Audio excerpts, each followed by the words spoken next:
সুপ্রিয় শ্রোতা বন্ধুরা, কেমন আছেন সবাই? নিশ্চয়ই ভালো। সৃষ্টিকর্তা আপনাদের ভালোই রাখবেন, আমি এ আশাই করি। অনেক দিন পর আপনাদের গল্প শোনাতে এসেছি। আমার আবার একটু ডুবমারা অভ্যাস। তবুও আমি আশ্বস্ত হই এই ভেবে যে আমার আপনজনরা আমাকে ছেড়ে যাবে না। আপনারাই তো আমার পরিবার, আমার আপনজন। আপনাদের আজ একটা সুন্দর গল্প শোনাতে এসেছি। ভৌতিক গল্প শুনবেন? তাহলে চলুন, দেরি না করে আজকের গল্পটি শুরু করা যাক। আজকে আপনারা শুনবেন অদৃশ বর্ধনের লেখা গল্প অভিশপ্ত চুল। গল্পটি চমৎকার। শুরু করা যাক আজকের গল্প। শুনতে থাকুন এবং আমার সঙ্গেই থাকুন। যে কাহিনীটি আপনাদের আজ বলতে যাচ্ছি তা বিশ্বাস করা না করাটা আপনাদের অভিরুচি। কেননা নিজের মনে বিশ্বাস উৎপাদন করানোর মতো যুক্তি আজও আমি খুঁজে পাইনি। বেশ কয়েক বছর আগেকার কথা।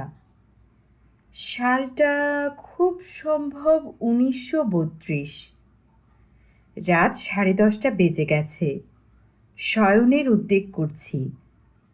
এমন সময়ে সদর দরজার কলিং বেলটা বেজে উঠল এবং তার মিনিটখানেক পরেই বিবেকের পুরনো চাকর রাধু হাতে তুলে দিল ওপরে লাল পেন্সিলে জরুরি লেখা ভারী এনভেলপটা। ভেতরে কয়েক তারা কাগজে দ্রুত হস্তে লেখা একটা চিঠি।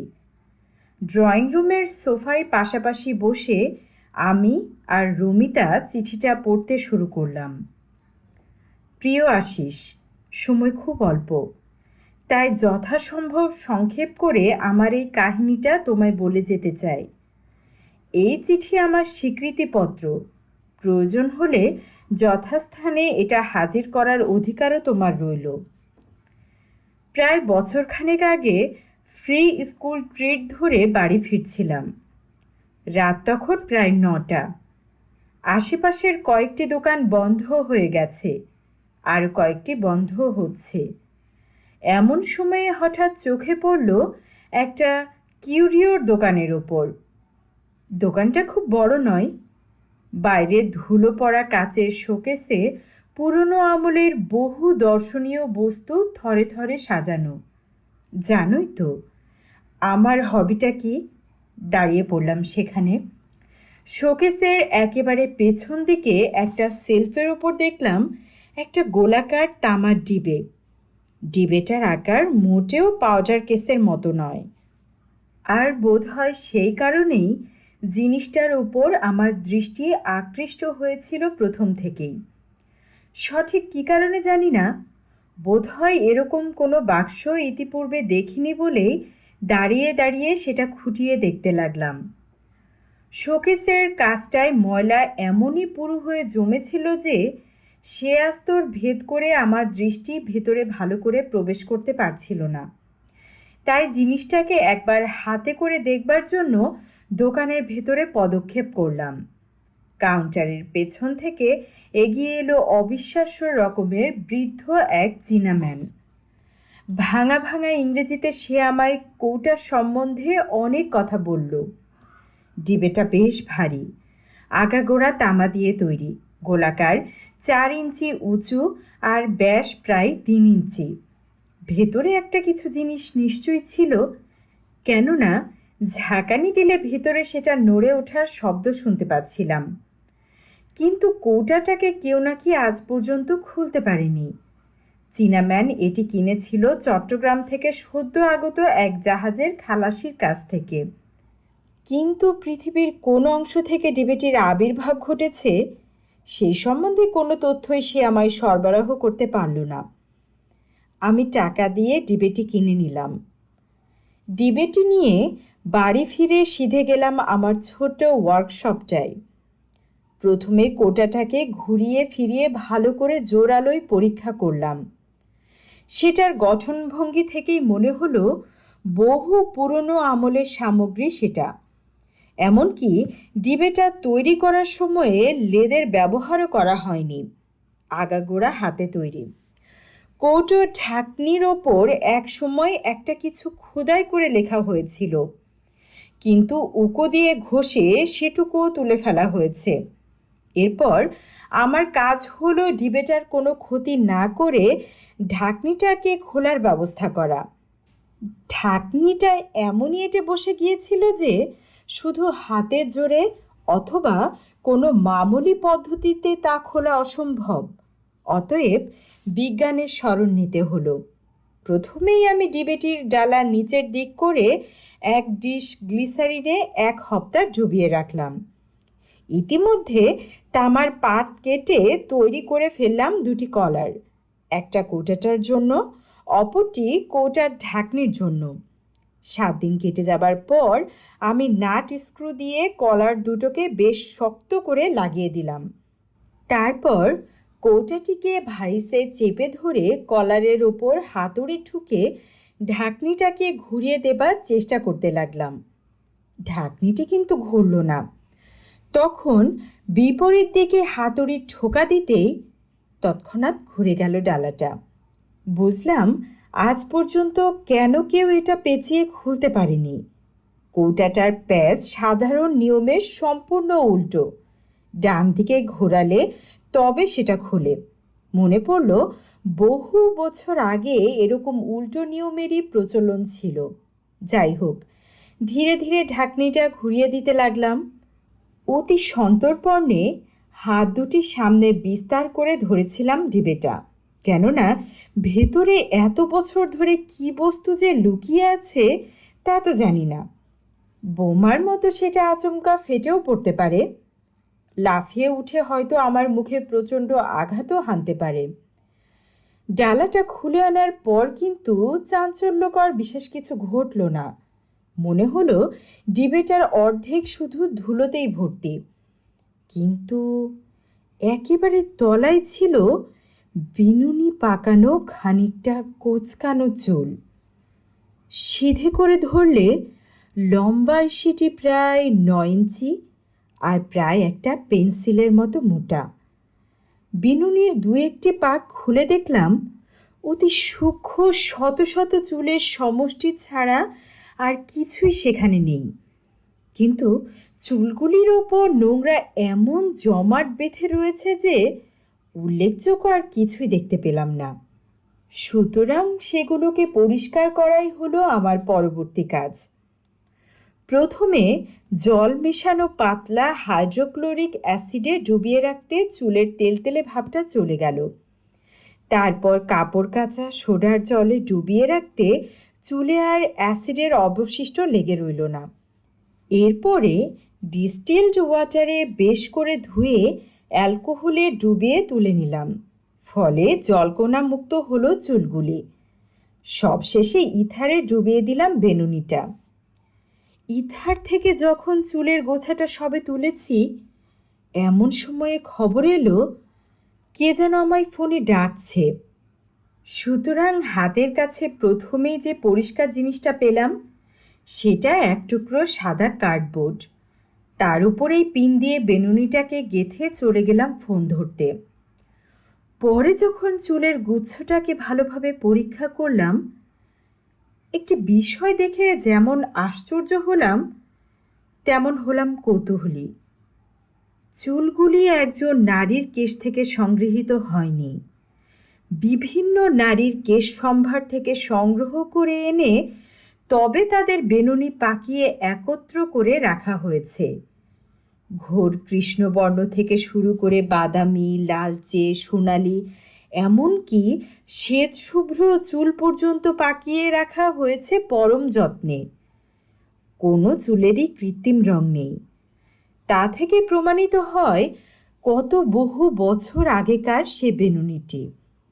এরপর নিছক কৌতূহলের বশে 2-1জনকে বেনুনিটি দেখালাম, কিন্তু বস্তুটি তাদের বিশেষ আগ্রহের খোরাক হয়ে উঠেছে বলে মনে হলো না।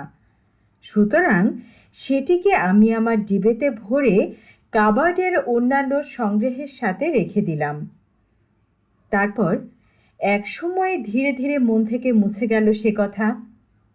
আর তারপরেই ঘটল অদ্ভুত ঘটনাটা। প্রায় 10 পরে হঠাৎ দেখা হয়ে গেল আমার এক বন্ধুর সাথে আর এক বন্ধুর বৈঠকখানায়। বন্ধুটির নাম সমরজিৎ। সমরজিতের কপাল ঘিরে একটা পুরো ব্যান্ডেজ। স্বভাবতই জিজ্ঞেস করলাম তার মাথায় কি হয়েছে, কিন্তু তার উত্তর শুনে অবাক হয়ে গেলাম। মাথায় যে তার কি হয়েছে তা সে নিজে তো জানেই না, এমনকি তার ডাক্তারও জানে না। চা খেতে খেতে আচম্বিতে সে ধড়াস করে পড়ে যায় মেঝের ওপর, নিষ্পন্দ দেহে থাকে পড়ে। বেজায় ভয় পেয়ে গিয়ে তার স্ত্রী তৎক্ষণাৎ খবর পাঠালে ডাক্তারের কাছে। মিনিট পাঁচেকের মধ্যে চেতনা ফিরে আসতে শুরু করে। কিছুক্ষণের মধ্যেই সুস্থ হয়ে উঠল সে। শুধু কপালের তীব্র যন্ত্রণাবোধ ছাড়া আর কোনো কিছুই অসুবিধা রইল না। কপালের যে স্থানটায় যন্ত্রণাটা অনুভূত হচ্ছিল, সেইখানটায় ডাক্তার প্রথমে একটা লালচে দাগ ছাড়া আর কিছুই দেখতে পেল না। দাগটা ধীরে ধীরে স্পষ্ট হয়ে উঠছিল, ধীরে ধীরে পরিষ্কার হয়ে ফুটে উঠতে লাগলো দাগটা। শেষে মনে হলো কপালের ওই স্থানটায় লাঠি দিয়ে হানা হয়েছে এক প্রচণ্ড আঘাত। পরের দিন দাগটা সেই রকমই রইল, তবে দেখা গেল দাগটা চারিদিকে বেষ্টন করে গোলভাবে ফুটে উঠেছে থেতলে যাওয়ার মতো একটা চিহ্ন, নীলচে কালশিটার আভা। তারপর ধীরে ধীরে সব ভালো হয়ে আসতে লাগলো। ব্যান্ডেজ খুলে সমরজিৎ দাগটা আমায় দেখালো। গোলাকার কালশিটার মাঝে ঈষৎ বাঁকানো রক্তবর্ণ একটা দাগ ছাড়া আর কিছুই নেই। বিশ্রী কৃমিকীটের মতো লাল আভা নিয়ে প্রকট হয়ে রয়েছে দাগটা। ডাক্তারের মতে দুর্বলতা বশত হঠাৎ মাথা ঘুরে যাওয়ার ফলে পড়ে যায় সমরজিৎ। সেই সময়ে কোনো রকমে মাথাটা ঠুকে যাওয়ার ফলেই এই বিপত্তির সৃষ্টি। ডাক্তারের যুক্তিহীন মতের এইখানেই সমাপ্তি। প্রায় মাসখানেক পরে সুমিতা বলল, সত্যি তোমার ওয়ার্কশপটা একটু গোছাই করা দরকার। মা গো, কি নোংরা! তাই নাকি? বললাম আমি। আগে হ্যাঁ মশাই, কোনো ভদ্রলোক কি ওখানে কাজ করতে পারে? শুনে দীর্ঘশ্বাস ফেললাম আমি। কিন্তু সুমিতা ছাড়বার পাত্রী নয়। কোমরে আঁচল জড়িয়ে এক হাতে ঝাঁটা এবং অপর হাতে আমাকে ধরে যাত্রা করলো ওয়ার্কশপ অভিমুখে। পরিষ্কার করার মধ্যে কাজ ছিল শুধু ঘরের বিভিন্ন স্থান থেকে যন্ত্রপাতিগুলো সংগ্রহ করে সেলফের যথাস্থানে রক্ষা করা, আর মেঝের বাজে জিনিস দেখলে তুলে জঞ্জাল গাদায় স্তূপীকৃত করা। আর তার মাঝেই সবিরাম চলতে লাগলো সুমিতার সম্মার্জনী। প্রথমেই আমার দৃষ্টি আকৃষ্ট হলো এক টুকরো সাদা কার্ডবোর্ডের ওপর। এটা সেই কার্ডবোর্ড যার ওপর আমি টেলিফোন কল আসার জন্য চুলের গুচ্ছটি রেখে গিয়েছিলাম। কার্ডবোর্ডটার ওপর দিকে চোখ পড়তে দেখলাম সেটা ফ্ল্যাশলাইটে তোলা একটা গ্রুপ ফটোগ্রাফ। বন্ধুবান্ধবদের সঙ্গে আমিও আছি সেই ফটোটিতে। সুমিতা ফটোগ্রাফটার দিকে তাকিয়েছিল।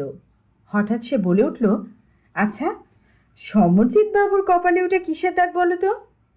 আমি সেদিকে তাকালাম আর দেখলাম না, কোনো ভুল হয়নি আমার। সেই একই দাগ, যেই দাগ দেখেছিলাম 1 মাস আগে সমরজিতের কপালে। সেই রকমই ঈষৎ বাঁকানো রক্তবর্ণ চিহ্ন। কিন্তু সবচেয়ে অদ্ভুত ব্যাপার হলো এই যে ফটোটা তোলা হয়েছিল প্রায় 5 মাস আগে। এরপর আমরা ফটোগ্রাফের পেছন দিকটা লক্ষ্য করলাম। দেখলাম একটা আবছা বাদামি রেখা। ইথার থেকে তুলে নিয়ে পিন দিয়ে গেঁথে শুকাতে দিয়ে গিয়েছিলাম। রেখাটা নিশ্চয়ই সেই পিনেরই দাগ। আর তারপরে কার্ডবোর্ডটা ইথারটুকু শুষে নিয়েছে বলেই বিপরীত দিকে সমরজিতের কপালে ফুটে উঠেছে সেই দাগটা। পিনের দাগের মধ্য দিয়ে একটা সুচ এফোর ওফোর করে দিতে সত্যিই সেটা এপাশে সমরজিতের কপালের সেই চিহ্নটার মধ্য দিয়ে বেরিয়ে এলো। দুটো ঘটনায় একসাথে সংগঠিত হওয়াটা আপাতত দৃষ্টিতে বেশ অদ্ভুত।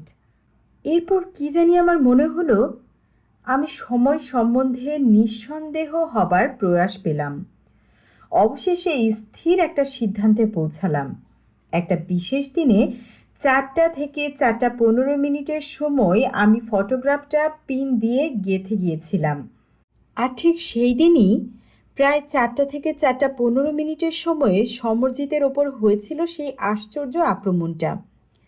এই সিদ্ধান্ত সম্বন্ধে আমার মনে সন্দেহের বাষ্পটুকুও অবশিষ্ট রইল না। দুটো ঘটনার মধ্যে রয়েছে বেশি স্পষ্ট একটা এককালীন সংঘটনের সম্পর্ক। এই কথাগুলো একদিন চিন্তা করতে করতে আচম্বিতে মনের মধ্যে উদিত হলো একটা মতলব। পরীক্ষাটা একবার চেষ্টা করে দেখতে হবে। অবশ্য সমরজিৎ বেচারার ওপর আর নয়, কেননা ইতিপূর্বেই তার উপর অজান্তেই তো বেশ একজোট হয়ে গেছে। আর তাছাড়া সে আমার বন্ধু তো বটেই। শত্রুদের প্রতি আমার যে সদয় ভাবাপন্ন হওয়া উচিত, এই হিতবাক্য আমার অজানা নয়। আর বাস্তবিক পক্ষে সে বাক্য আমি কিছু কিছু মেনে চলতেও চেষ্টা করি। কিন্তু যেখানে এরকম একটা এক্সপেরিমেন্টের নিতান্ত প্রয়োজন হয়ে পড়েছে, যদিও সহস্রের মধ্যে একটিতে সাফল্য আসবে কিনা সন্দেহ, তবুও সম্ভবতই বন্ধু অপেক্ষা শত্রু মনোনয়নই শ্রেয়। সুতরাং এরপর থেকে আমি ব্যস্ত হয়ে রইলাম মন মতো একটা শিকার অন্বেষণে, যাতে দৈবাৎ যদি আবার একটা কোইন্সিডেন্ট ঘটে যায় তবে আমার বিশেষ ক্ষতি হবে না। আর যে ব্যক্তি বিশেষটিকে মনোনীত করলাম সে আমার পরবর্তী গৃহের অধিবাসিনী এক আয়া। বাথরুমের জানলা থেকে ওদের উঠোনটা আমরা দেখতে পেতাম। প্রায় লক্ষ্য করছি শিশুটা যখন তার তত্ত্বাবধানে থাকতো আর আশেপাশে যদি কাউকে না দেখা যেত, তখন শিশুটির সঙ্গে নিতান্ত অকারণে হৃদয়হীনার মতো ব্যবহার করত। অপরের গৃহের দৈনিক ঘটনাবলী লক্ষ্য করা অবশ্য অত্যন্ত গর্জিত কাজ, কিন্তু অবোধ শিশুটার ওপর তার অযৌক্তিক নির্দয় আচরণ তুমি দেখলে নিশ্চয়ই এই অপরাধ থেকে আমায় তুমি মুক্তি দিতে। আমরা তো ওকে দু চোখে দেখতেই পারতাম না। আরও একটা ব্যাপারে মেজাজটা আমার ওর উপর বিগড়েছিল। প্রথমে যখন সে ও বাড়িতে এলো, বাগানের পাঁচিলটার ওপর ঝুঁকে পড়ে গোলাপের গন্ধ শুকত। এতে যদি ক্ষান্ত থাকতো তাহলে কিছুই হতো না, কিন্তু অনর্থক বোটা শুদ্ধ ফুলগুলো তুলত আর ছুঁড়ে ফেলতো মাটিতে। অচিরেই সেই ঘটনার পুনরাবৃত্তি হওয়া আমি বন্ধ করলাম। পাঁচিলের ওপর থেকে সহজলভ্য কয়েকটি গোলাপ গাছের চারপাশে বড়শি দিয়ে এমন সুকৌশলে একটা দুর্ভেদ্য ব্যারিকেড রচনা করলাম যে পরের দিনই সকালে বেশ একটু হইচই শোনার পর 1 সপ্তাহ ধরে দেখেছিলাম আয়ার হাতে পুরো ব্যান্ডেজটা। মোটের ওপর আমার এক্সপেরিমেন্টের পক্ষে সম্পূর্ণ উপযুক্ত ব্যক্তি হলো সে। কাজেই আমার প্রথম কাজ হলো তার একটা ফটোগ্রাফ তুলে ফেলা। পরের দিন ঝলমলে রোদ্দুর ভরা সকালে যখন সে উঠোনে পায়চারি করছে, আমি বাথরুমের জানলা থেকে এরোপ্লেন ওড়ার মতো বিদঘুটের শব্দ করতেই সে মুখ তুলে তাকালো, আর তৎক্ষণাৎ শাটার টিপে দিলাম আমার জাইসাইকনের। প্রথম প্রিন্টটা যখন শুকোলো, সেই রাত্রেই প্রায় 11টার সময়ে আমি চুলের বেনুনিটা নিয়ে তার কপালে 2টো পিন দিয়ে আটকে রাখলাম। অবশ্য নিজের এই নির্বোধ কার্যকলাপের জন্য হাসি পাচ্ছিল খুবই, কিন্তু নিতান্তই একটা ছেলে খেলা পরীক্ষার মতো সহজভাবে সেটাকে গ্রহণ করতে পেরেছিলাম। তারপর পিন লাগানো ফটোগ্রাফটা রেখে দিলাম ওয়ার্কশপের কাবার্ডে। পরের দিন সন্ধ্যায় বাড়ি ফিরতে সুমিতা বলল, শুনেছ, আজ সকালে পাশের বাড়ির আয়াটাকে বিছানায় মরে পড়ে থাকতে দেখা গেছে। আরও অনেক কিছুই গড়গড় করে বলে গেল সুমিতা। লোকজন এই ব্যাপারে বেশ চঞ্চল হয়ে উঠেছে, পুলিশ এসে জোর তদন্ত শুরু করেছে, ইত্যাদি ইত্যাদি। মনে হলো চোখের সামনে ঘরের দেয়ালগুলো ঘুরতে শুরু করেছে। কতক্ষণ স্তম্ভিতের মতো দাঁড়িয়েছিলাম জানি না। অবশেষে আত্মসংবরণ করে নিয়ে প্রশ্ন করলাম, কিসে মারা গেছে? কিছু কি শুনেছ? বুঝতেই পারছো, সুমিতা আমার এক্সপেরিমেন্ট সম্বন্ধে বিন্দু বিসর্গ জানত না। জানলে এই পরীক্ষায় হাত দিতে কখনো সে আমায় দিত না। জানোই তো, কুসংস্কারের হাওয়া সবসময় তাকে কেমন ঘিরে থাকে। আমার সঙ্গে এতকাল বসবাসের পরও মনের অন্ধকার তার এখনও পুরোপুরি ঘুচেনি। যত তাড়াতাড়ি পারলাম সুমিতা চোখের অন্তরালে যেতেই ওয়ার্কশপের কাবার্ড থেকে বার করলাম ফটোগ্রাফটা। আর জানি তুমি বিশ্বাস করবে না এই কথা, কিন্তু তাতে আমার কিছু ক্ষতি বৃদ্ধি হবে না। বিনুনি থেকে যখন পিন দুটো খুলে নিলাম, দেখলাম আয়ার কপালে দুটি স্পষ্ট রক্তবর্ণ চিহ্ন। কতক্ষণ যে অতিভূতের মতো বসেছিলাম সেই সময়ের হিসাব ছিল না আমার। ইংরেজিতে যাকে বলে কোইন্সিডেন্স, তা কি কখনো দুবার ঘটা সম্ভব? একবার সমরজিতের ক্ষেত্রে, আবার এই আয়ার ক্ষেত্রে। কিন্তু আমার নিজের চোখকে তো আমি অবিশ্বাস করতে পারি না। আমার চোখের সামনে আয়ার কপালে দুটি জলজলে রক্তবর্ণ বিন্দু আমার শিক্ষা সংস্কৃত মনকে যেন মৌন ভাষায় বিদ্রূপ করতে লাগলো। এই ব্যাপারে তখনকার মতো মনের মধ্যে যেটুকু অনুতাপের অগ্নিশিখা দেখা গিয়েছিল, প্রবল উৎসর্গের বাড়ি সিঞ্চনে অচিরেই তা নিভে গেল। প্রথমেই শুরু হলো আমার ব্যক্তিগত তদন্ত। কিভাবে আয়ের মৃত্যু ঘটেছে সে অনুসন্ধান করতে আমি উঠে পড়ে লাগলাম। পুলিশি রিপোর্টে অবশ্য ছিল মৃত্যুটা হয়েছে নিছক প্রকৃতির নিয়মানুসারে, অর্থাৎ ব্রেনের মধ্যে কয়েকটা শিরা অতিরিক্ত রক্তের চাপে ফেটে যাওয়ার ফলেই মৃত্যু এসেছে। কিন্তু শুধু একটি স্থানেই সব ডাক্তারদের বুদ্ধি ঘুলিয়ে গেল যে প্রকৃতির যে নিয়মটি কী কারণে হঠাৎ কার্যকরী হয়ে উঠে এই মৃত্যুকে ডেকে আনলো। সমরজিতের কপালে যেমন চিহ্ন দেখেছিলাম, এরও কপালে ছিল হুবহু সেই চিহ্ন, তবে এবার সংখ্যায় দুটি। দু একজন ডাক্তার অবশ্য বলেছিল যে এক্স রে করে করোটির ভেতরে দেখা যাক। এক্স রে ফটোও উঠেছিল, কিন্তু অভ্যন্তরীণ কোনো স্নায়ু বিকৃতি দেখা যায়নি। সুতরাং ব্যাপারটা শেষ হয়ে গেল এখানেই। কিন্তু আমার মস্তিষ্কে তখন চিন্তার বন্ধুরি ঔৎসুক্যের বনস্পতিকে ঘিরে পাক খেয়ে ঊর্ধ্বে উঠেছে।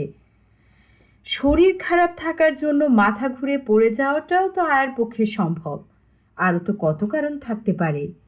সত্যিই কি ওই কেশগুচ্ছের সঙ্গে এই মৃত্যু সম্পর্কিত? বাস্তবে কি ওইখানে বিষয়টির ওপর আমি জবনিকা টেনে দিতে পারলাম না। সুতরাং আবার একটা পরীক্ষার জন্য খুঁজতে লাগলাম আর একজনকে। আর অনেক ভেবেচিন্তে আমার বাড়ির বিপরীত দিকের বাড়ির এক বাসিন্দাকে মনে মনে বেশ পছন্দ হয়ে গেল। লোকটি অবশ্য আয়ের মতো ততটা খারাপ ছিল না, কেননা নিষ্ঠুর প্রকৃতির মানুষ সে নয়, অন্তত নিজের ইচ্ছায় তো নয়। শুধু সারাদিন, বিশেষ করে গভীর রাত পর্যন্ত বেহালা বাজাবার একটা বিদঘুটে নেশা তার ছিল। সুতরাং স্থির করলাম খুন করাটা উচিত হবে না, তার চেয়ে অল্পের ওপর দিয়ে একটু মজা করা যাক। মুশকিল হলো ফটো তোলা নিয়ে, কেননা বাইরে সে খুবই কম বেরোতো। যার সঙ্গে আমার দৈনিক একাধিকবার চোখাচোখি হচ্ছে, তার অগোচরে তারই মুখের পরিষ্কার ফটো তোলা যে কি কঠিন ব্যাপার তা তুমি উপলব্ধি করেছ নিশ্চয়ই। যাই হোক, প্রায় দিন 15 পরে এই দিকটা আমি কোনো মতে কায়দা করে সামলে নিলাম। ফটোটা যদিও খুবই ছোট হয়েছিল, কিন্তু পরে আমি সেটা বেশ বড় করে এনলার্জ করে নিলাম। সন্ধ্যার পর থেকে ওপরের একটা ঘরে বেশ অঙ্গভঙ্গি করে ছড়ি টানত ভদ্রলোক, এক নাগারে টেনেই যেত, আর বিচিত্র সব রাগ রাগিনী সরলহরীতে ভরিয়ে তুলত আকাশ বাতাস। সুতরাং রাত্রের খাওয়া সাঙ্গ হলে আমি গেলাম আমার ওয়ার্কশপে জানলায়। অপেক্ষা করতে লাগলাম সেখানে। খেয়ে দিয়ে এসে লোকটি যখন আবার ছড়ি তুলল, আমিও তুলে নিলাম আমার চুলের গোছাটি। সে যখন ছড়ি ছোয়ালো বেহালার তারে, আমি বেনুনি দিয়ে স্পর্শ করলাম ফটোটি খুবই আলতোভাবে। প্রথম যখন বেনুনিটা ছুঁয়ে গেল ফটোটা, ভদ্রলোকের বেহালা থেকে উত্থিত হলো এক বেসুরে শব্দ। এতে আমার মনটা তৃপ্ত হলো না। আবার ধীরে ধীরে বেনুনি ছোঁয়ালাম ফটোটিতে। এবার আর কোনো সন্দেহই রইল না। অত্যন্ত ক্ষিপ্রভাবে কাঁধ থেকে সে নামিয়ে নিল বাদ্যযন্ত্রটি এবং প্রায় 5 মিনিট ধরে ডাঙায় ওঠা মাছের মতো খাবি খেতে লাগলো। তার ছটফটানি দেখে মনে হলো নিঃশ্বাস যেন তার রুদ্ধ হয়ে আসছে। উদ্গ্রীব হয়ে দেখতে দেখতে আমি এমন অবাক হয়ে গেলাম, মনে হলো যেন আমার নিজেরও নিঃশ্বাস ক্রিয়া রহিত হয়ে আসছে। বেনুনিটা আমি সরিয়ে নিলাম। তারপর ভাবতে লাগলাম যে এরপরে আমার কর্তব্য কি। বিপজ্জনক ওই চুলের গোছাটা কি পুড়িয়ে ফেলবো না রেখে দেব? অনেক ভেবে দেখলাম সাধারণ দর্শন কিন্তু অসাধারণ শক্তিসম্পন্ন ওই চুলগুলো আরও বিভিন্ন উপায়ে আমি ব্যবহার করতে পারি। সঙ্গে সঙ্গে আমার কার্যপন্থাও স্থির হয়ে গেল। আমার পরবর্তী এক্সপেরিমেন্টগুলোর বিশদ বিবরণ তোমায় বলতে গেলে একটা বই লিখে ফেলা দরকার। এসব পরীক্ষা চলেছিল বেশ কয়েকটি মাস ধরে। শেষকালে সমগ্র বিষয়টাকে আমি এমন একটা নিখুঁত বিজ্ঞান পরিধির মধ্যে কেন্দ্রীভূত করে ফেললাম যে কোনো জীবন্ত প্রাণীকে মশক দংশনের মতো ক্ষুদ্র যন্ত্রণা দেওয়া থেকে শুরু করে হত্যা করা পর্যন্ত আমার কাছে নিতান্ত ছেলে খেলার ব্যাপার হয়ে দাঁড়ালো। মনে রেখো, এই সাফল্য এসেছিল একটি পুরুষ, একটি নারী, অসংখ্য কুকুর, বিড়াল, খরগোশ আর চেতনা সম্পন্ন প্রাণীর বিনিময়ে। এরকম একটা আবিষ্কার করে যে আনন্দ আমি পেয়েছিলাম, এক্সপেরিমেন্টের পর এক্সপেরিমেন্ট করে যে মজা অনুভব করেছিলাম, তা প্রকাশ করা ভাষার সাধ্য নয়। মনটা কেমন জানি একটা নিষ্ঠুর আনন্দে ভরে উঠত, আর বারবার সেই আনন্দেরই আস্বাদ পাওয়ার নেশায় মনটা ব্যাকুল হয়ে উঠত। তারপর একদিন আমার দৃঢ় বিশ্বাস জন্মালো যে এই অপরিমেয় শক্তির প্রাসাদে ত্রিভুবন জয় করাও আমার অসাধ্য নয়। কেশগুচ্ছটার ব্যবহার মাত্রা সম্বন্ধে আমার জ্ঞান, অভিজ্ঞতা এবং দক্ষতা এমনই গভীর আর নির্ভুল হয়ে উঠল যে ভাবলাম এরপর যদি এই শক্তিকে বাস্তব ক্ষেত্রে প্রয়োগ না করি তাহলে সেটা হবে নিতান্তই পরিতাপের বিষয়। অর্থাৎ অন্যভাবে বলতে গেলে অধিক জীবন নষ্ট না করে অল্প সময়ে এবং অল্পায়াসে সৌভাগ্য সূর্যকে মধ্য গগনে আনতে হলে এবার শক্তির বাস্তব প্রয়োগ নিতান্ত প্রয়োজন। ভেবে দেখলাম অপ্রিয়ভাজন আর অবাঞ্ছিত ব্যক্তিদের ওপর ক্রমাগত শক্তির প্রয়োগ করতে গেলে সময় লাগবে অনেক। অর্থাৎ ধরা যাক যে লোকগুলোকে তুমি দুচোখে দেখতে পারো না তাদের নামে মোটা ইন্স্যুরেন্স করে দিলে, এরপরেই তাদের মৃত্যু হওয়াটা নিতান্ত অস্বাভাবিক হয়ে দাঁড়াবে। সুতরাং অন্তত পক্ষে 1 বছর তো তোমাকে অপেক্ষা করতেই হবে। আর তাছাড়া কয়েকবার এরকম মৃত্যু হওয়ার পর প্রত্যেকবারই মনে একটা খটকা লাগবে। তখনই কোম্পানির পেমেন্ট নেওয়া নিয়ে শুরু হবে হাঙ্গামা। ভাবতে ভাবতে আচম্বিতে মস্তিষ্কের স্নায়ুগুলোর মধ্যে বিদ্যুৎ চমকের মতোই খেলে গেল এক অভিনব পরিকল্পনা। তোমার বোধহয় মনে থাকতে পারে যে কয়েক মাস আগে থেকে আমি রেসকোর্সের মাঠে যাতায়াত শুরু করেছিলাম, আর প্রতিটি বাজিতে মোটা অর্থ দিয়েছি আর তুলে এনেছি তার বহুগুণ অর্থ। তোমরা বলেছিলে হঠাৎ আমার ওপর মা লক্ষ্মী সদয় হয়ে উঠেছেন, কেননা একটা বাজিতেও না হেরে স্বল্পকালের মধ্যে কয়েক লক্ষ টাকার মালিক হওয়ার এরকম নজির তোমাদের চোখে আর পড়েনি। কিন্তু আমার এই সৌভাগ্যের মূলে কি ছিল জানো? বিচিত্র বর্ণের ওই কেশগুচ্ছটি। কাজটা খুব সহজ।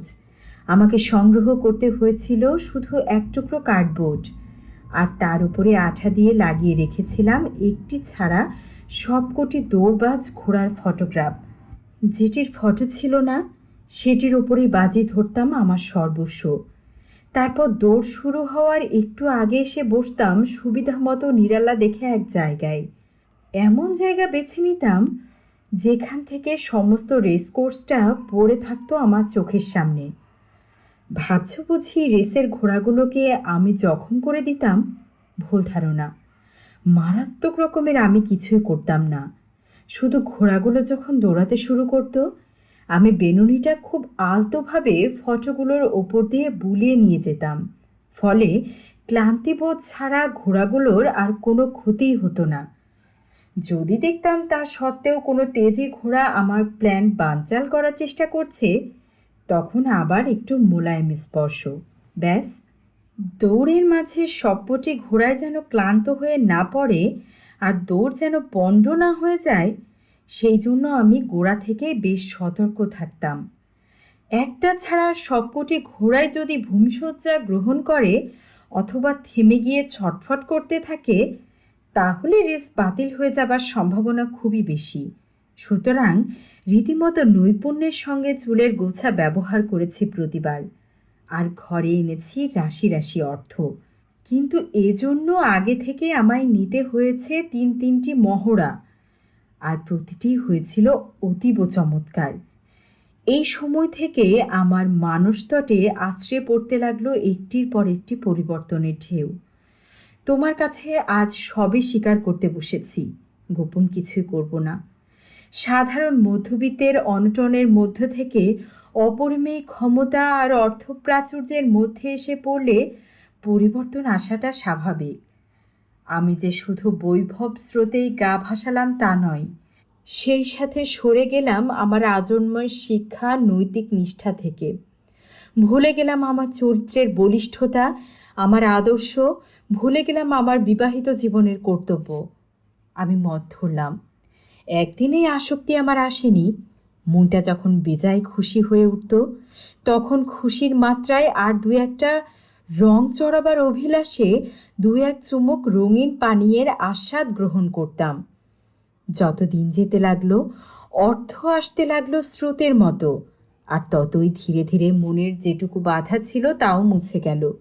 বিজয় গৌরবে উল্লসিত হয়ে মদ খাওয়াটা তখন প্রায় নিত্যকর্মেই দাঁড়িয়ে গেল। এজন্য কোনো দিন আর অনুভব করিনি কোনো মানা। সুমিতা প্রথমটা ধরতে পারেনি। তারপর যখন পানীয়ের মাত্রা সীমা ছাড়ালো, সুমিতার আর কিছুই অজ্ঞাত রইল না।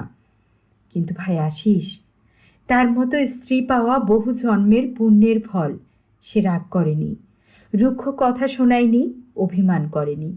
শুধু গভীর দুটি বড় বড় চোখে নীল সায়রের মতো অশ্রুধারা দুলিয়ে আমাকে মিনতি করেছে। দুটি পা চোখের জলে ধুইয়ে দিয়েছে। কিন্তু তবুও আমার চৈতন্য হয়নি। হেসে তার মিনতিকে উড়িয়ে দিয়েছি আর বলেছি, খাচ্ছি তো একটা খাবারই জিনিস, অখাদ্য তো নয়। কেন এত ভাবছো বলো তো? আর যে কত কি বলেছি তা আমার আর মনে নেই। কিন্তু জানোই তো, যার ওপর সুরার ক্রিয়া একবার শুরু হয়, ধীরে ধীরে সুপ্ত হয়ে আসে তার স্বাভাবিক বুদ্ধিবৃত্তি আর চৈতন্যবোধ। এইরকমই এক রঙিন নেশা ভরা মুহূর্তে সুমিতা চোখের জলে দুই গাল ভাসিয়ে আমাকে কাকুতি মিনতি করে বলেছিল এই জিনিস ত্যাগ করতে। ওরকম একটা সুন্দর আমেজ ভরা মিষ্টি মুহূর্তে কানের কাছে একঘেয়ে কান্না শুনতে শুনতে হঠাৎ কেমন জানি মেজাজটা বিগড়ে গেল। বললাম, আমার স্ত্রী তুমি, তুমি আমার সহধর্মিণী। যে ধর্ম আমার সে ধর্ম তোমারও। অতএব। এরপর যা হলো তা লিখে আর লেখনীকে কলঙ্কিত করতে চাই না। সুমিতার মুখে শেষ পর্যন্ত এক ফোঁটা হুইস্কিও ঢালতে পারিনি। কিন্তু সেদিন তার যা মূর্তি দেখেছিলাম, জীবনে আর দেখিনি সে মূর্তি। এখনও যেন চোখের সামনে দেখতে পাচ্ছি তাকে। তার মুখ অশ্রুসিক্ত, চুল এলোমেলো আর অঙ্গের বসন বিশ্রুত। কণ্ঠে তার সে কি তীব্রতা! যেটুকু চৈতন্য আমার জেগেছিল, এরপর সেটুকুও যেন লোপ পেল। কি সে বলেছিল মনে নেই। শুধু মনে আছে মাথার মধ্যে যেন দাও দাও করে জ্বলে উঠেছিল নরকের আগুন। চিৎকার করে বলেছিলাম, তবে দেখো আমার ক্ষমতা, মদ তোমাকে আজ খাওয়াবই। চোখের পলকে আলমারি থেকে টেনে বার করলাম পারিবারিক অ্যালবাম, আর পকেট থেকে চুলের গোছাটা বার করে চেপে ধরলাম ফটোটির ওপর। তুমি জানো, ডাক্তার বলেছে হৃদরোগে আক্রান্ত হয়ে সুমিতা মারা গেছে। হৃদরোগ তার সত্যিই ছিল। অতখানি উত্তেজনার পর শক্তির ওই আকস্মিক আঘাত তার দুর্বল হৃদযন্ত্র বহন করতে পারেনি, চিরতরে নিষ্পন্দ হয়ে গেছে। তারপর দিনের পর দিন কেটে গেছে, সপ্তাহের পর সপ্তাহ। রাতের নিদ্রা আমায় ত্যাগ করেছে। অনুভব করতে পারি না ক্ষুধার তৃষ্ণার জ্বালা। চোখ বুঝলেই দেখি চোখের সামনে উস্কো খুস্কো কেশে এলোমেলো বসনে বিস্ফারিত চক্ষু সুমিতার সেই মূর্তি, যে মূর্তি জীবনে একবারই দেখেছিলাম। আর চোখ খুললেই মাথার মধ্যে অনুভব করি এক যন্ত্রণা। দিবানিশি একটা চিতা অক্টোপাসের মতো মরণ বাহু দিয়ে আঁকড়ে রয়েছে আমার মস্তিষ্কের স্নায়ুগুলোকে। নির্মল নিষ্ঠুর নির্দয়ভাবে শোষণ করছে, পেষণ করছে আমার মস্তিষ্ককে। আমার স্ত্রীর হত্যাকারী আমি স্বয়ং শ্রীবিবেক রায়। এছাড়া আর কোনো চিন্তা আমার নেই। বুঝতে পারছি আমি পাগল হয়ে যাচ্ছি। দিবারাত্র বিড় করে কী সব বকি। ভালোবাসি নির্জন থাকতে, এমনকি রাধু সামনে এসে পড়লে উঠি আঁতকে। এই বুঝি সে ধরে ফেললো আমার অপরাধ। আমি বেশ বুঝতে পারছি আমার চিন্তাধারা বিকৃত হয়ে যাচ্ছে, আমি উন্মাদ হয়ে যাচ্ছি, কিন্তু আগেই লিখে রেখে গেলাম আমার স্বীকৃতি। বিশ্বাস করো আর নাই করো, যে মহাপাপ আমি করেছি তার শাস্তি দেবার আয়োজন করেছে বিধাতা স্বয়ং সারাটা জীবন ধরে। কিন্তু আমি পারবো না, পারবো না, পারবো না এই শাস্তি সারা জীবন ধরে বহন করতে। আমি পারবো না। ইতি তোমার বিবেক। স্ত্রী শোকে সত্যিই বেচারা একেবারে উন্মাদ হয়ে গেছে। চিঠিটা ভাঁজ করতে করতে বললাম আমি, ওগো না, তোমার দুটি পায়ে পড়ি, এখনই চলো। আমার কেমন জানি মনে হচ্ছে একটা ভীষণ বিপদ এখনই ঘটবে। বলতে বলতে রমিতার দু চোখ জলে ভরে উঠল। কয়েক মিনিটের মধ্যে আমরা পৌঁছালাম বিবেকের প্রাসাদে। 3 তলায় ওর কক্ষ। দরজাটা বন্ধ ছিল, ঠেলা দিতেই খুলে গেল। প্রথমে ঘরে কাউকেই চোখে পড়ল না। নিবিড় নৈশব্দে ঘরের আবহাওয়াটা থমথমে হয়ে উঠেছে। টেবিলের ওপর রক্ষিত একটিমাত্র টেবিল ল্যাম্পের মৃদু নীলাবালয় রহস্যঘন আলো আধারিতে ভরে উঠেছে ঘরের কোণগুলো। চারিদিকে ভালো করে চোখ বোলাতে গিয়ে দৃষ্টি আকৃষ্ট হলো পালঙ্কের ওপর শায়িত একটি দেহের উপর। এগিয়ে গেলাম। বহুদিন ধরে অযত্ন বর্ধিত দাড়ি গোঁফে মুখ আচ্ছন্ন থাকলেও বিবেককে চিনতে আমাদের দেরি হলো না। সে যেন গভীরভাবে ঘুমাচ্ছে, শান্ত মুখশ্রী, কপালের ডান দিকে একটা বিভৎস রক্তবর্ণ ক্ষতচিহ্ন। চিহ্নটিকে বলায়াকারে বেষ্টন করে রয়েছে নীলচে কালশিটার সুস্পষ্ট চিহ্ন। পাশে পড়ে রয়েছে একটা ফটোগ্রাফ। আলোর কাছে ধরলাম সেটি। বিবেকের ফটো। তার প্রশস্ত ললাটের মাঝে বিদ্ধ একটা পিন আর একটা চুলের গোছা। পিনটার কেশগুচ্ছটা সরিয়ে আনতে যা দেখলাম, তাতে আমার মেরুদণ্ডের মধ্য দিয়ে হিমশীতল একটা স্রোত বয়ে গেল। ফটোতে বিবেকের ললাটে উজ্জ্বল হয়ে জেগে রয়েছে একটা রক্তবর্ণ চিহ্ন। আজকের গল্প এ পর্যন্তই। গল্পটি আপনাদের কেমন লাগলো জানাবেন। আমার পড়া গল্প যদি আপনাদের পছন্দ হয়ে থাকে তাহলে লাইক আর সাবস্ক্রাইব করতে ভুলবেন না যেন। আর একটি কথা, আমি আর হারিয়ে যাব না, কথা দিলাম। এখন থেকে প্রতিনিয়ত নতুন নতুন গল্প পাবেন চ্যানেলে। তাই প্রতি রাত্রেই শুনতে ভুলবেন না গল্পমালা বাই লিজা অডিও বুকের গল্পগুলো। ভালো থাকুন, সুস্থ থাকুন, নিজের যত্ন নেবেন, নিজের পরিবারের যত্ন নেবেন, আর আমাকে আপনাদের দোয়ায় রাখবেন। আল্লাহ হাফেজ।